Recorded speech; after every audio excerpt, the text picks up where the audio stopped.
Hello. Welcome back to Lotus Reverie First Nexus.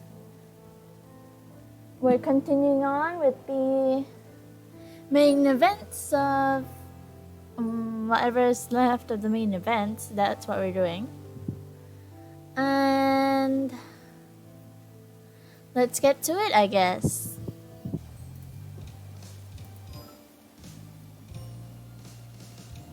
Let's do gathering memories.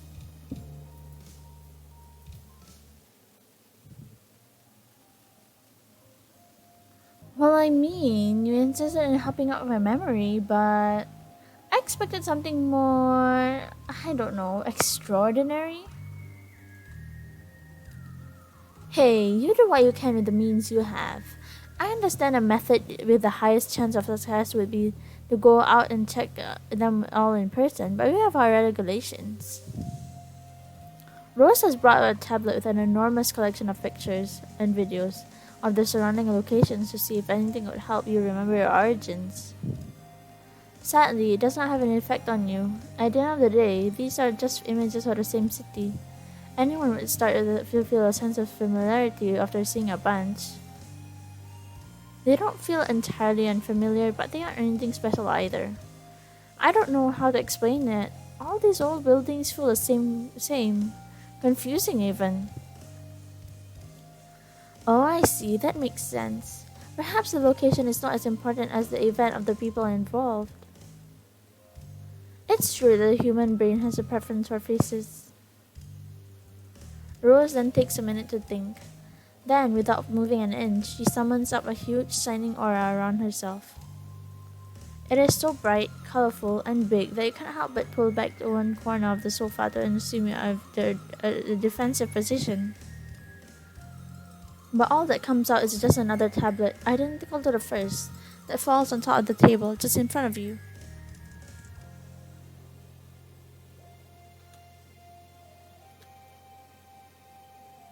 What was that? Magic, duh. Pretty sure that wasn't the first time you've seen someone do magic. That aura didn't look normal. And the tablet? Did you just create it out of thin air? Of course, I even signed it with my own logo. Cool, right? Inside, you'll find pictures and videos from all the computers and phones from around these parts. This time with a focus on people and places. Not too long ago, I copied them all into our own server just in case they become necessary, so it wasn't too hard to dig them up again. You created something this complex just like that, in mere seconds? I forgot this was your first time bathing in the light of my genius radiance of continuous miracles. Are you ready to follow me now? Are you ready now to follow me as my new apostle? It's not like I've actually witnessed much magic since I got here. Now you suddenly perform such a feat? Of course I'd be blown away. Oh, the others are just hiding their hands. But everyone knows me already though, so who cares? I didn't tell you how famous I used to be? My memory is perfectly photographic. I can copy, visualize, and create anything with my aura. Even if it is complex as a data inside a hard drive. I'm not called the most brilliant mind in the world as a joke. Who do you think you're talking to? The girl crosses her arms, confidence and arrogance radiating it out from her. What need does she have to hide her powers when nobody can match them? Her childish and playful behavior makes sense for someone who can obtain anything with a snap of her fingers. Literally. So come on, take a look. It'll be as easy as scanning through images. Don't worry, I've already filtered anything disgusting. Some people have saved some things that, well, if the incident happened because of all the dirty stuff in people's computers, then it took long enough. You do as she says, still somewhat shocked that you have just saw and ignoring her morbid remarks. As you expected, you get nothing of these pictures too. They're all just usual pictures that you can find in anybody's social network. But despite that, you stop at one photo. Do you remember anything? Rose practically pounces on you, plopping herself down right by your side, looking directly into your eyes. Not sure. It might be something or it might not. I was just thinking that this particular picture feels somewhat old compared to the rest, and that made me hesitate. Sure enough, on closer inspection, this picture seemed to have been taken at a graduation party. When technology advances so rapidly, it becomes easy to pick out these dips in quality, especially when all the other pictures seem to be much more recent. Then, nothing seems so. Rose lays down with a bored expression, taking up most of the sofa while you keep browsing through the pictures. A few minutes later, Rose's feet start to tap on your sides. You start to ask her to stop, but the girl seems to be too busy daydreaming to pay you any heed. Hey, Sink, do you really want to recover your memory? Of course I do. Why wouldn't I? Oh, if you say so. The rate of her tapping increases. She seems to hesitate for a moment before opening her mouth again. Do you really think it's worth it, considering what kind of things you might have gone through before coming here? Probably not your cup of tea, just saying. Your finger stops in its mission, clicking to the pictures as you focus your gaze on the girl on the other side of the sofa. Isn't that what everyone dreams of? To preserve sweet memories and to throw away the bitter? Who doesn't regret their action at some point? Even if you do your best, you're bound to fail. The girl rests her hand on her chest, her fingers playing with her shirt for a few seconds before she jumps up. Just some foolish thought of the top of my head. Don't mind me.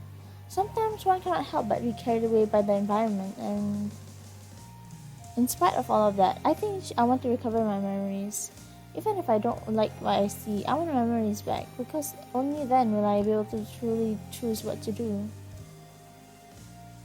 Rose shakes her head softly, stopping whatever she wanted to say. If that's what you want, I won't be able to take it from you. Rose moves closer to you once again, taking the tablet from your hands, with her usual fickle and handsy attitude. I'll help you with the memory then, but let's not make it so boring. Why don't we try to find out more about where you're from? Didn't Violet tell you something about your clothes being from somewhere? Oh yeah, that. I've wanted to ask her about that for a while now, but what's there to butt about? Violet is the most pleasant person on this planet, always on her toes, looking to help others out. Although that can be overwhelming sometimes. Exactly. Is that what you're worried about? I know it feels bad to rely on her so much, but hey, now or never. I'll go with you so it doesn't feel weird. Rose stands up, directly pulls you to her, not bothering to ask her for your opinion. Thanks for helping, Rose. I'm always depending on both of you and Violet. Nothing to thank me about. As long as I manage to remove that ice cold shell around you, I'm happy. My hobby is to get cute girls off this castle to flatter me more. I'm not like Violet. She does it out of sheer goodness of her heart. Amazing, right? Everything would be easier if we acted like her, don't you think? Sure.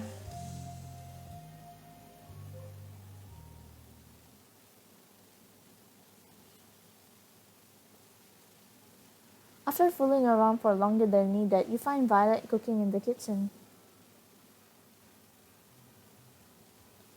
Hello, girls. Sorry to welcome you like this, but I'm a bit busy trying to think of what to make.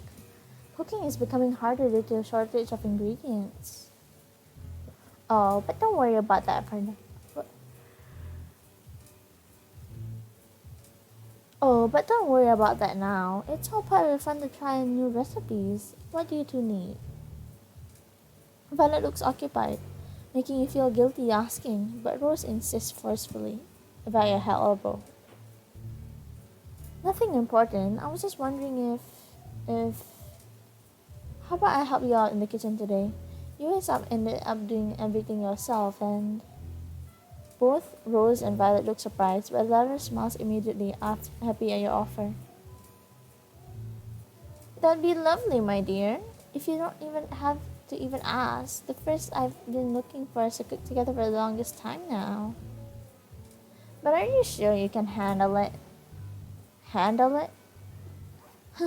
It's just cooking, and it can't be that bad, right?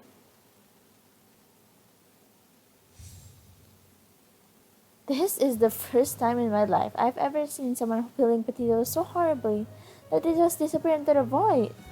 How is that even possible? I think it'd be faster if you were just to drink some boiling oil in the end and end this. More nutritious too. It turns out Violet loses most of her charm and sweetness when it comes to cooking, to the point where she seems to have become a different person.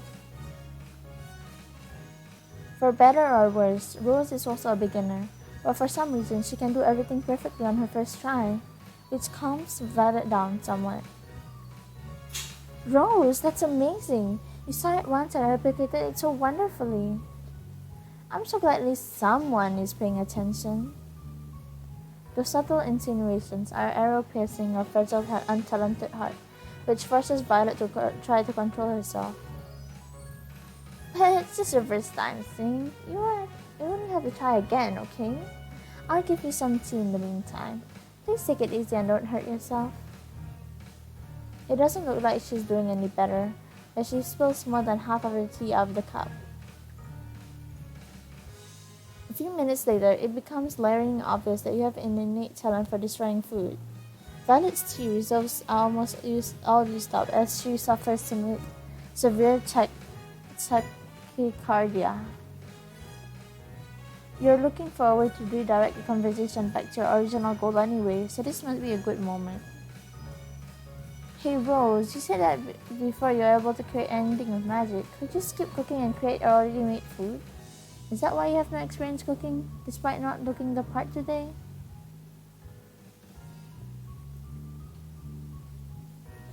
I have no experience because cooking was the services job ever since I was little. Cooking would take too much time of my busy schedule. But now I'm getting the hang of it. This isn't so bad. You probably already guessed it, but cooking with magic is not very efficient. We could make something of magic during an emergency, but in your situation, I think we need more than a miracle to be able to cook something without magic sink. You look a bit strange, Violet.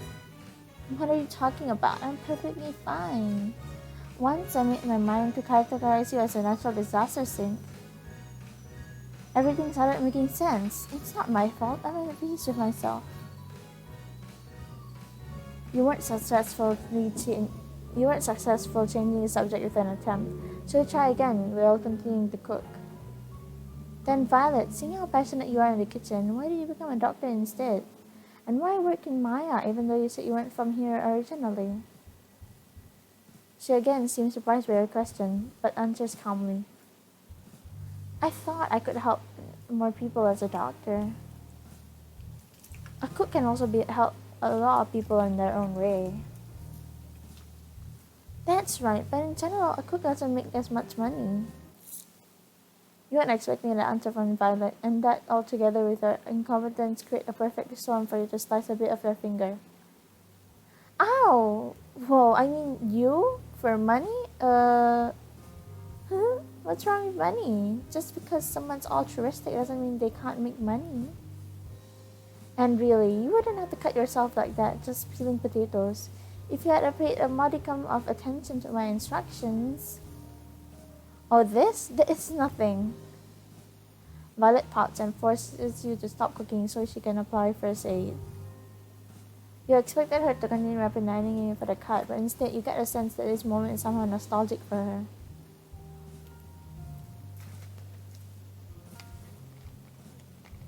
I came to Maya to study medicine in order to be with my brother.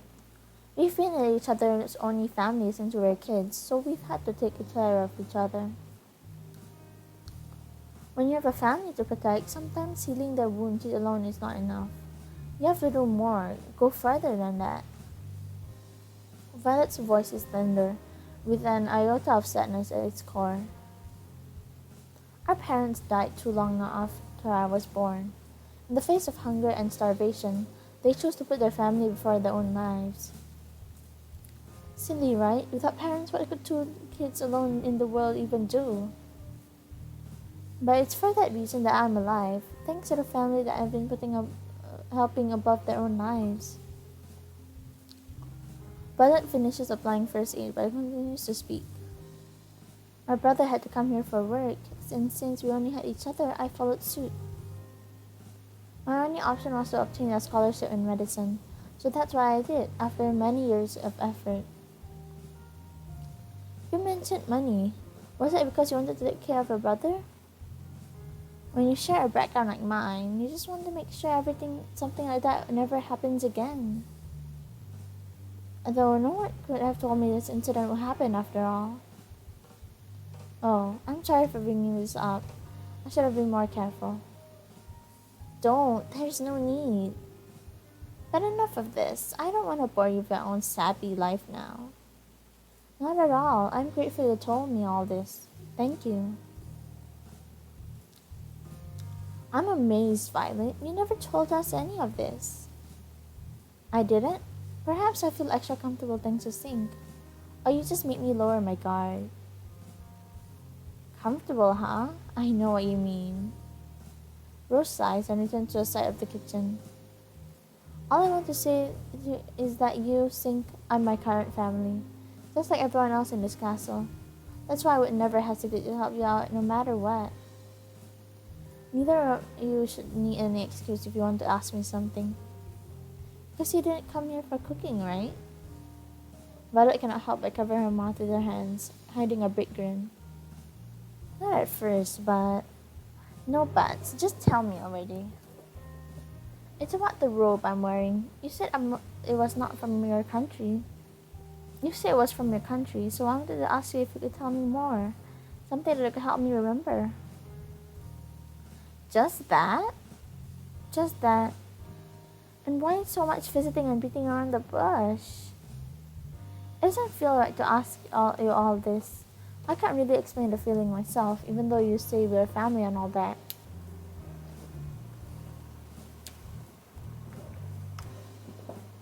I don't think it's fair of me to be continuously depending on you and the others now. Violet is stunned, then smiles to avert her gaze. Sync, please.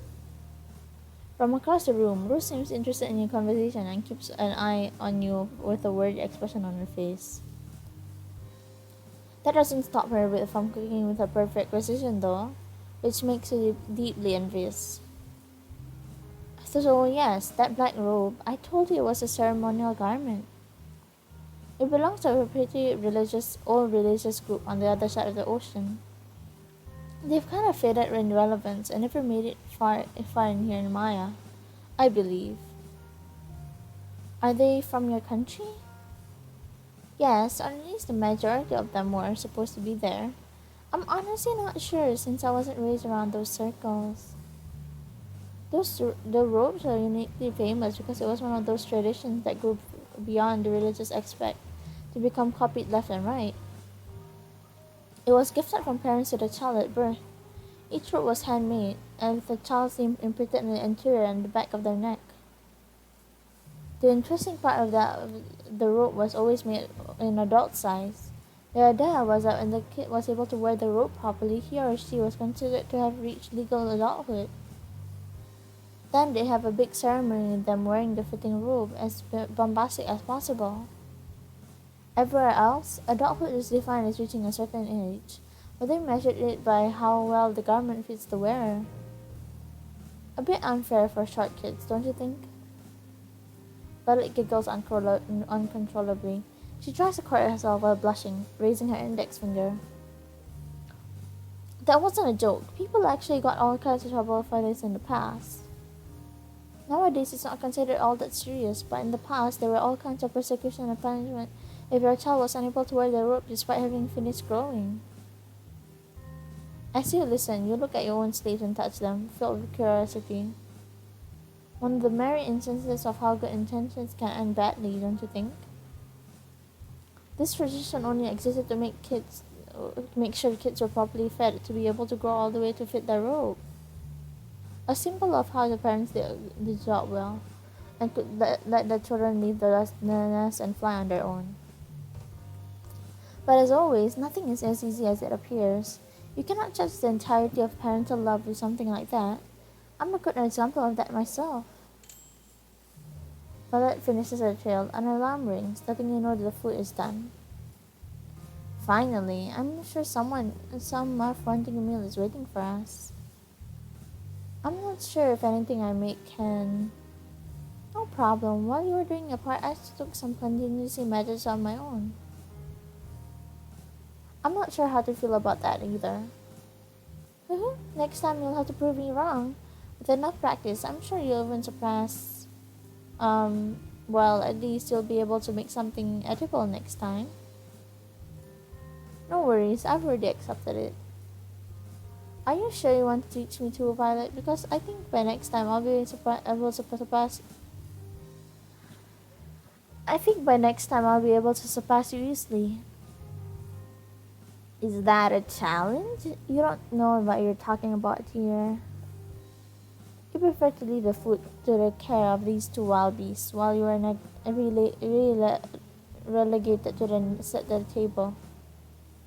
Lost in thought of the history that robe, it's not until you grab the dishes that you realize your sleeves are quite loose.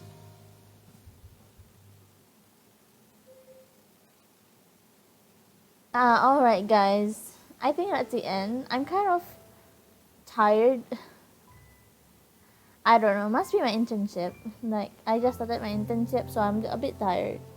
So I'll end it right here. Comment down below what you think of this episode and suggest some games for me to play. Like if you like, dislike if you dislike. Subscribe for more content like this. I do love visual novels, so if you like that, then be my guest. And